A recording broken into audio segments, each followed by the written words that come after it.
नमस्कार। विज्ञान, प्रौद्योगिकी, आविष्कार और नवाचार की खबरों के कार्यक्रम ज्ञान विज्ञान में आपका स्वागत है। मैं हूं आपके साथ ऐश्वर्या। आज के अंक में हम बात करेंगे जम्मू में आयोजित अपनी तरह के पहले स्टार्टअप एक्सपो के बारे में।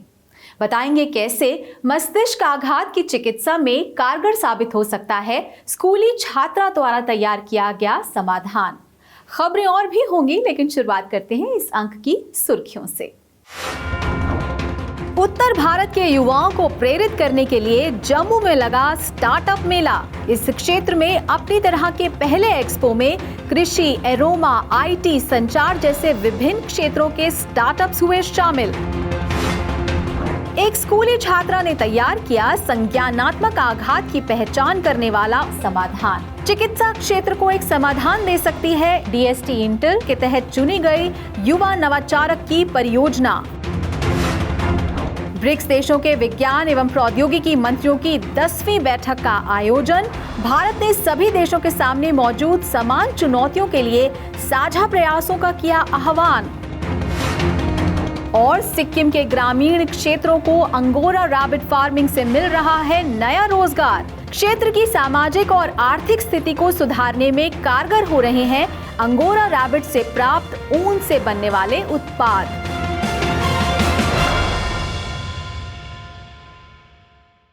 और अब खबरें विस्तार से।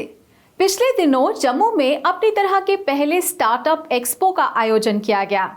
इस 2 दिवसीय एक्सपो का उद्घाटन केंद्रीय विज्ञान एवं प्रौद्योगिकी और पृथ्वी विज्ञान मंत्री डॉक्टर जितेंद्र सिंह ने किया। एक्सपो में कृषि, एरोमा, डेयरी, फार्मा सहित आईटी और कंप्यूटर जैसे क्षेत्रों के स्टार्टअप्स ने हिस्सा लिया। इस आयोजन का उद्देश्य उत्तर भारत, खासकर जम्मू कश्मीर के युवाओं को प्रेरित करना था। कार्यक्रम पर ज्ञान विज्ञान की एक रिपोर्ट। पिछले कुछ साल में भारत में हर क्षेत्र में स्टार्टअप की संख्या तेजी से बढ़ी है। इसका श्रेय भारत सरकार के startup India, stand up India जैसे अभियानों को जाता है। इस सफलता का अंदाजा इसी बात से लगाया जा सकता है कि 100 भारतीय स्टार्टअप अंतर्राष्ट्रीय स्तर पर यूनिकॉर्न का दर्जा प्राप्त कर चुके हैं। स्टार्टअप संस्कृति को और बढ़ावा देने के उद्देश्य से जम्मू में भी अपनी तरह के पहले स्टार्टअप एक्सपो का आयोजन किया गया, जिसका उद्घाटन केंद्रीय विज्ञान एवं प्रौद्योगिकी और पृथ्वी विज्ञान मंत्री डॉक्टर जितेंद्र सिंह ने किया। इस 2 दिवसीय एक्सपो में कृषि, aroma, dairy, pharma, IT, computer और संचार जैसे क्षेत्रों से जुड़े विभिन्न स्टार्टअप ने हिस्सा लिया। स्टार्टअप की मुहिम है, ये हमारे आने वाली अर्थव्यवस्था का मूलभूत बिंदु रहने वाली कि आने वाले समय में भारत की अर्थव्यवस्था को अगर वैल्यू एडिशन करना है तो हमें प्राथमिकता देनी होगी उन सरमायों को, उन संसाधनों को जो नवाचार और विज्ञान पर आधारित है। और ये स्टार्टअप आपको उतना बहुत बड़ा एक अवसर देने वाला है। Now the opportunity is knocking at our door, is now up to us whether we choose to open the door. The earlier we do better, इसलिए मैंने कहा we don't wait for others to come in.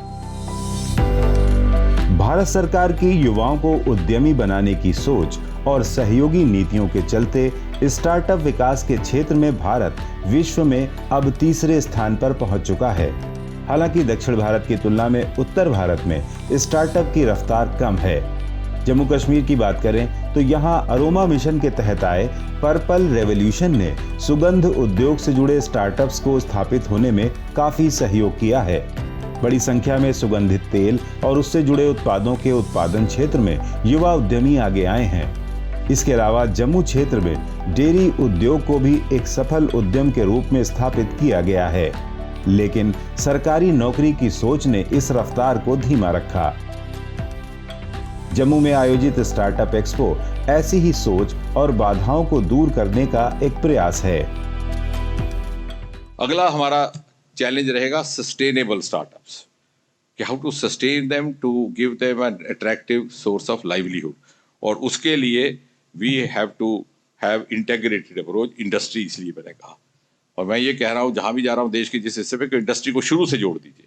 मैंने आज भी कहा, हमारे industry के मित्र आए कि आप बताइए and we are open to it. Let them suggest उनको किस तरह के startup. We have to convert it into a mass movement. The startup movement for sustainability has important two prerequisites. One, it becomes a mass movement. Literacy or illiteracy, unrelated. And secondly, it gets linked to an attractive livelihood. Startup culture न सिर्फ रोजगार को बढ़ावा देने वाली पहल है, बल्कि जैसे जैसे युवा स्टार्टअप की ओर बढ़ रहे हैं, देश की अर्थव्यवस्था में उनका योगदान भी बढ़ता जा रहा है। साथ ही हर क्षेत्र में भारत आत्मनिर्भरता प्राप्त कर रहा है। स्टार्टअप नई जरूरत के अनुरूप वैज्ञानिक और तकनीकी समाधानों को बाजार तक पहुंचाने का काम कर रहे हैं, जिनसे मौजूदा चुनौतियों से निपटना भी आसान हो रहा है। पिछले दिनों ब्रिक्स देशों के विज्ञान एवं प्रौद्योगिकी मंत्रियों की 10वीं बैठक का आयोजन किया गया। भारत की ओर से इस बैठक को केंद्रीय मंत्री डॉक्टर जितेंद्र सिंह ने वर्चुअल माध्यम से संबोधित किया। इस मौके पर केंद्रीय मंत्री ने ब्राजील, रूस, भारत, चीन और दक्षिण अफ्रीका के सामने मौजूद साझा चुनौतियों पर समाधान विकसित करने के लिए सभी देशों को एक साथ आकर काम करने के लिए कहा। ज्ञान विज्ञान की एक रिपोर्ट। दुनिया बढ़ती आबादी के साथ साथ जलवायु परिवर्तन और उससे जुड़ी कई तरह की चुनौतियों का सामना कर रही है। इन चुनौतियों से निपटने के लिए वैश्विक स्तर पर समाधानों को लेकर काम चल रहा है। साझेदारियां विकसित हो रही हैं। इसी कड़ी में ब्रिक्स देश भी विज्ञान और प्रौद्योगिकी के क्षेत्र में संयुक्त प्रयासों पर जोर दे रहे हैं। पिछले दिनों ब्राजील, रूस, भारत, चीन और दक्षिण अफ्रीका के विज्ञान एवं प्रौद्योगिकी मंत्रियों के साथ 10वीं ब्रिक्स बैठक का आयोजन किया गया। इस बैठक को भारत सरकार की ओर से विज्ञान एवं प्रौद्योगिकी और पृथ्वी विज्ञान मंत्री डॉक्टर जितेंद्र सिंह ने संबोधित किया। वर्चुअल माध्यम से बैठक में शामिल हुए डॉक्टर सिंह ने ब्रिक्स देशों के सामने मौजूद एक जैसी चुनौतियों के लिए संयुक्त लड़ाई का आह्वान किया।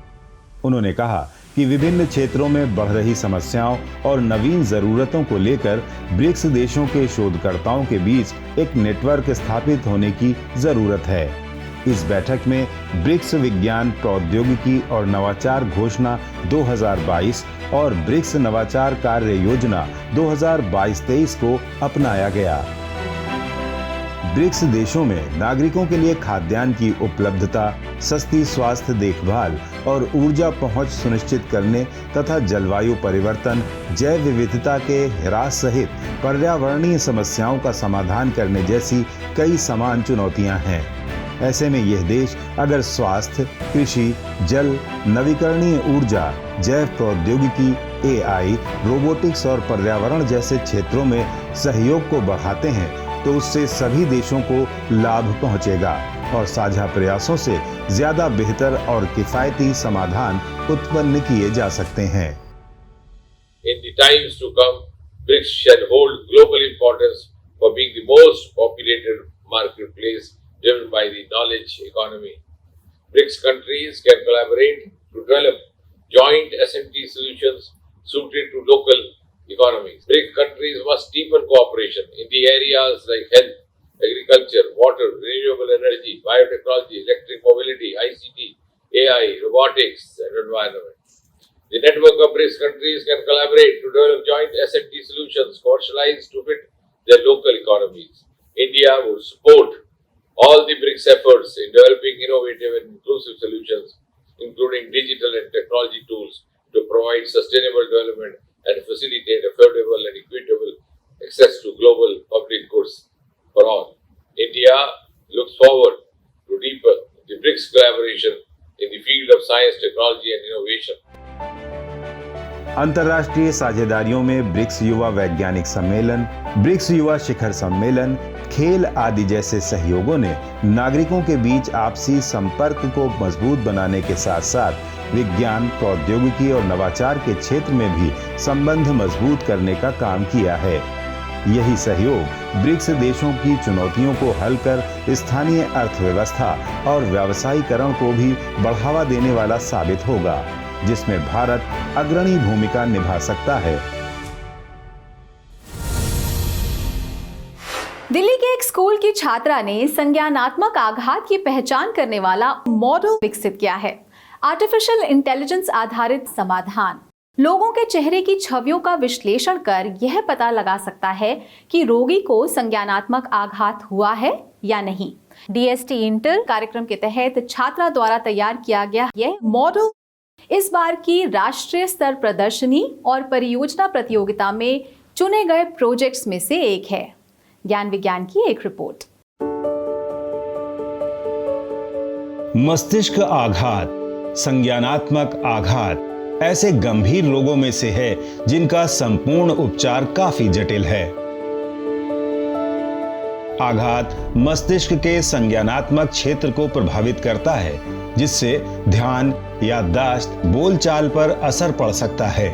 एक अध्ययन के मुताबिक आघात शुरू होने के 1 साल के अंदर लगभग 30% रोगियों में डिमेंशिया यानी पागलपन विकसित हो सकता है।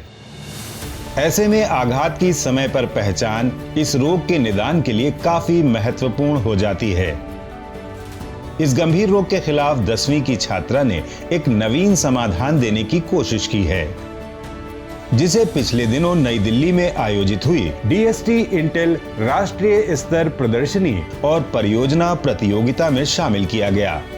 नई दिल्ली के स्कूल में पढ़ रही श्रेया पंत नाम की इस छात्रा ने कॉग्निटिव स्ट्रोक डिटेक्टर तैयार किया है, जो आर्टिफिशियल इंटेलिजेंस की मदद से रोगी के चेहरे का विश्लेषण कर स्ट्रोक की पहचान कर सकता है।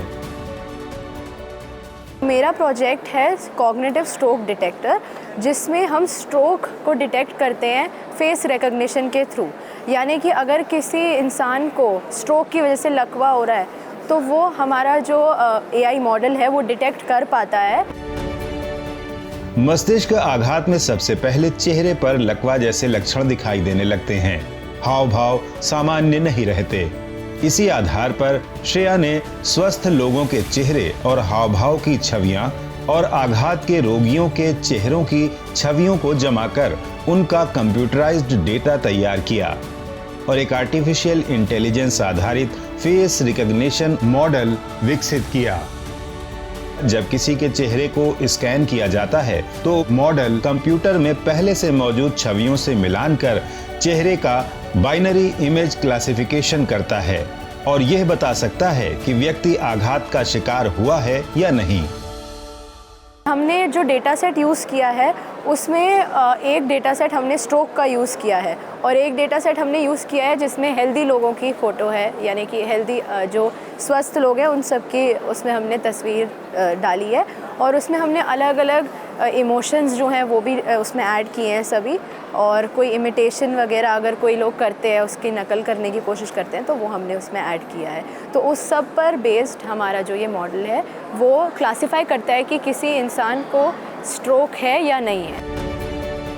विज्ञान एवं प्रौद्योगिकी विभाग देश के युवाओं में रचनात्मकता को बढ़ाने और नवीन विचारों को मंच देने का काम करता है, ताकि देश को भावी वैज्ञानिक और नवाचारक मिलने के साथ साथ मौजूदा चुनौतियों के लिए अभिनव विचार भी मिल सकें।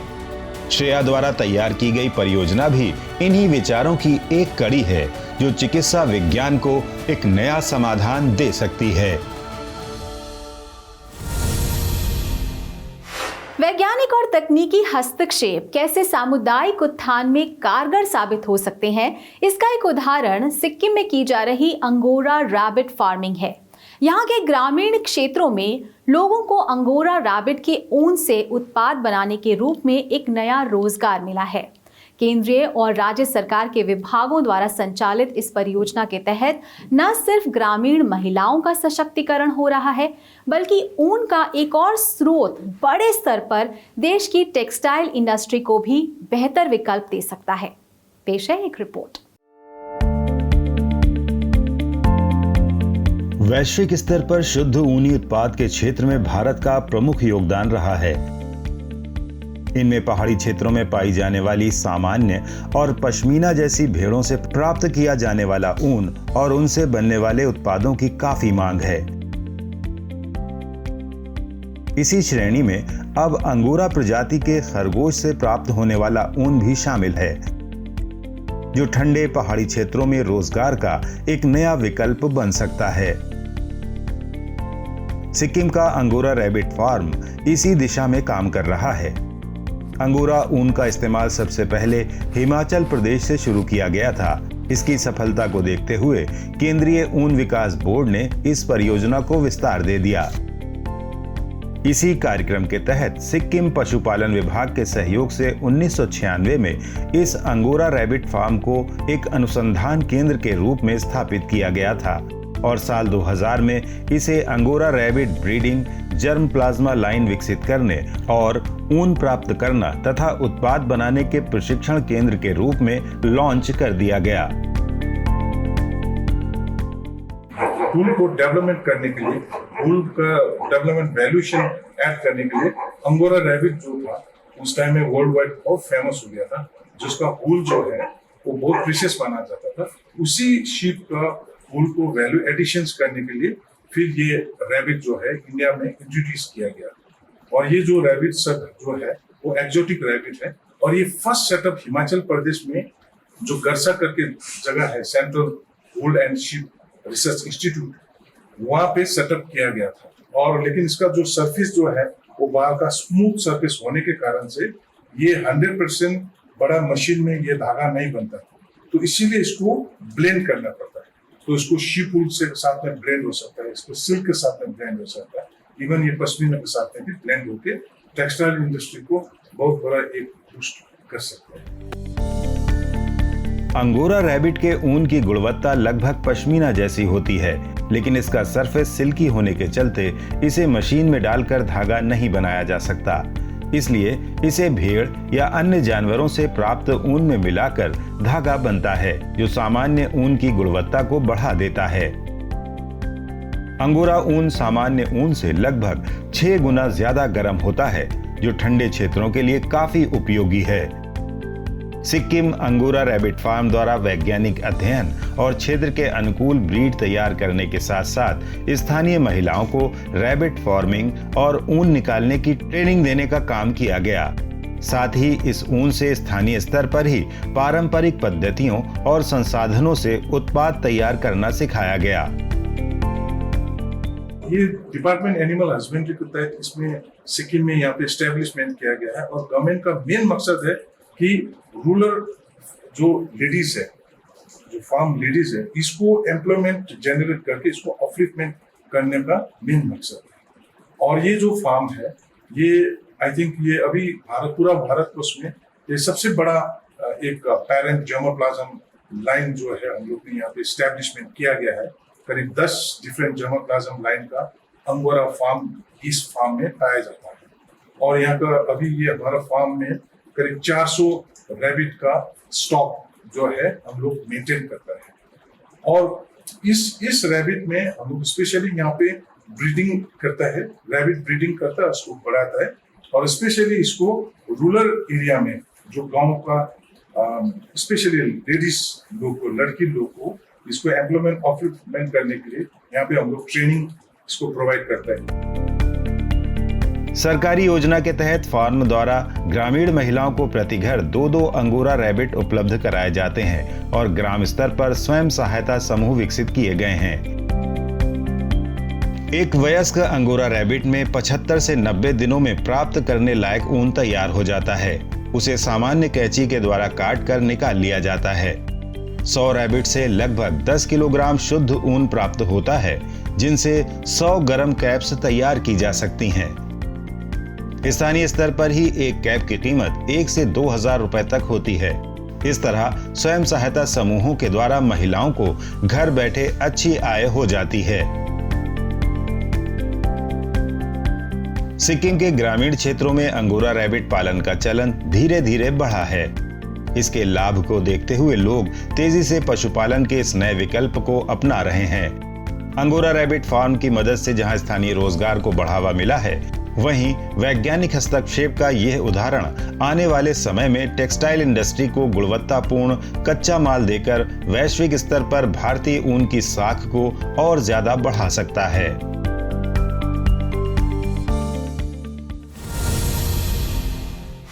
और आइए अब नजर डालते हैं विज्ञान और प्रौद्योगिकी से जुड़ी देश और दुनिया की कुछ और ताजा गतिविधियों पर हमारे खास सेगमेंट साइंस एक्सप्रेस में।